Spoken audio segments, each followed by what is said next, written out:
মোৰ নাম চিনি আমাৰ ৰংঘৰ চেনেলটোৰ যোগেদি মই এটি সিম্পল ৰেচিপি আপোনালোকৰ আগত শেয়াৰ কৰিব বিচাৰিছো হেতু হল তিল দিয়া গাহৰি মাংস সো ভিউয়াৰ্স আহকচোন এই ৰেচিপিটো কেনেকৈ বনাই আমি সকলোৱে চাই লওঁ এবাৰ তিল দিয়া গাহৰি মাংসৰ বাবে আমি লৈছো গাহৰি মাংস 400 গ্ৰাম তাত লৈছো 4 চামুচ তিল কেঁচা জলকীয়া শুকান জলকীয়া আদা ৰসুন বটা পিয়াজ আলু বিলাহী আৰু মছলাৰ বাবে আমি লৈছো জিৰা গুৰি ধনিয়া গুৰি হালধি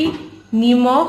জালুক আৰু গাৰ্নিশৰ বাবে আমি লৈছো কেঁচা মান ধনিয়া প্ৰথমে আমি গাহৰিখিনি 2-3টা হুইসেল দি ললো তাৰ পিছত আমি এতিয়া তিলখিনি কেৰাহীত ভাজি লওঁ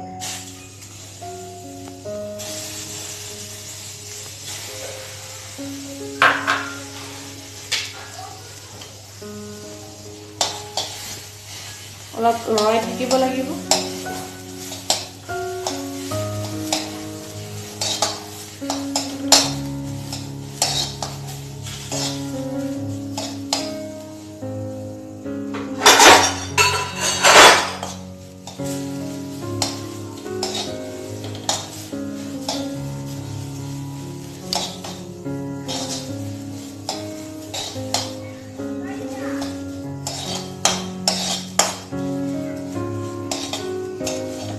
তাৰ পিছত আমি তিলখিনি নমাই দিব লাগিব নমাই লোৱা তিলখিনি আমি বটি ললো এতিয়া কেৰাহী গৰম হ'ল আৰু আমি অলপমান তেল দিওঁ তেল দিয়াৰ পিছত আমি কাটি থোৱা পিয়াজ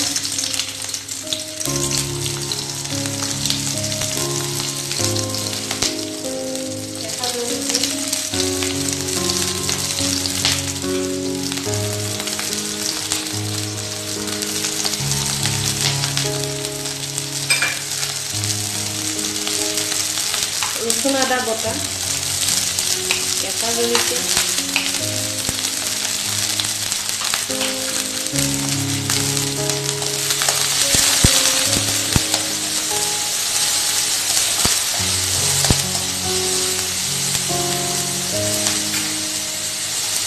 তাত আমি হালধি নিমখ ধনিয়া গুৰি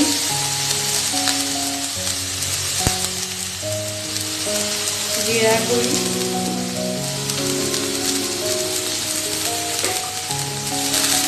এতিয়া গোটেইখিনি মছলা ভালকৈ মিক্স কৰিব লাগিব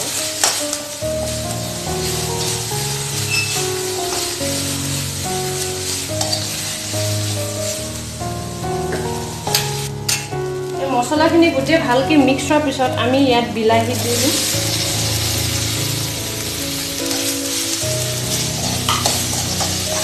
বিলাহীখিনি আমি অলপ ভালকৈ ভাজি ল'ম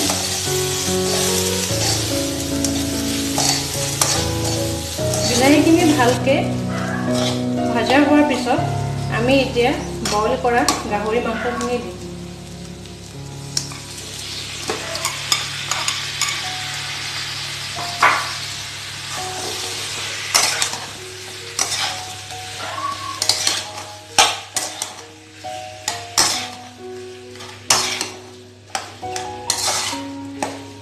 গাহৰি মাংসখিনি ভালকৈ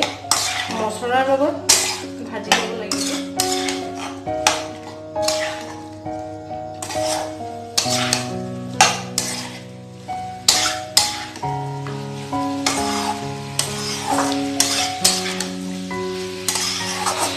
গাহৰি মাংসখিনি ভালকৈ ভাজাৰ পিছত আমি ইয়াত কাটি থোৱা আলুখিনি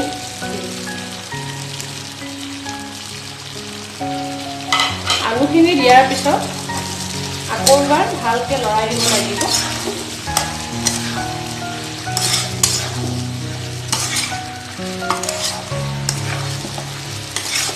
লৰাই দিয়াৰ পিছত আমি অলপ জুইটো কমাই অলপ সময় সিজিব দিব লাগিব আলুখিনি অলপ সিজাৰ পিছত আমি ইয়াত ভাজি থোৱা তিলখিনি দিম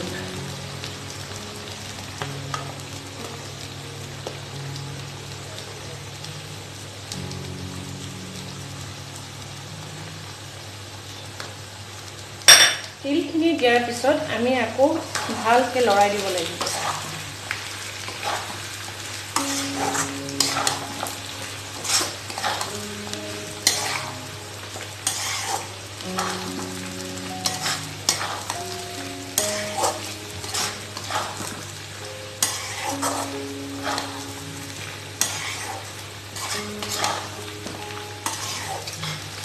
তিলখিনি ভাজাৰ পিছত 3 মিনিটমান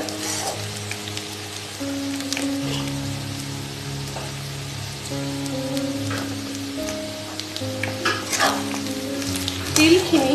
3 মিনিটমান ভজাৰ পিছত আমি ইয়াত কুহুমীয়া গৰম পানী দিম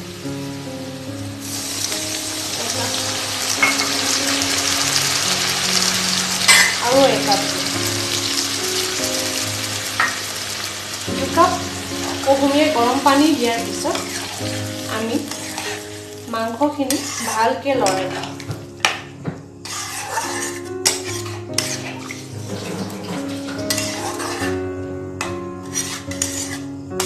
গাহৰি মাংসৰ পানীখিনি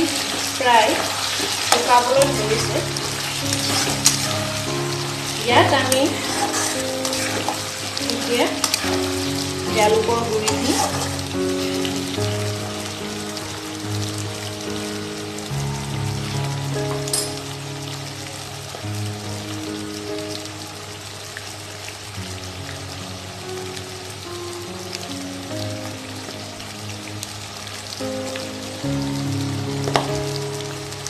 জালুকৰ গুড়িখিনি দিয়াৰ পিছত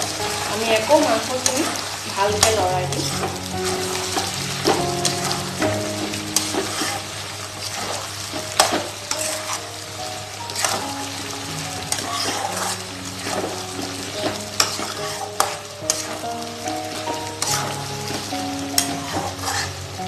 প্ৰায় গাহৰি মাংসখিনি হ'বলৈ ধৰিছে আমি ইয়াত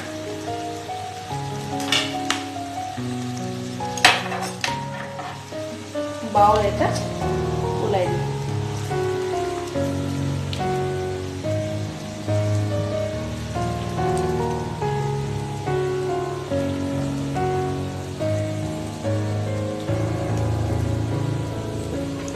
এয়া আপোনালোকৰ আগত তিল দিয়া গাহৰি মাংস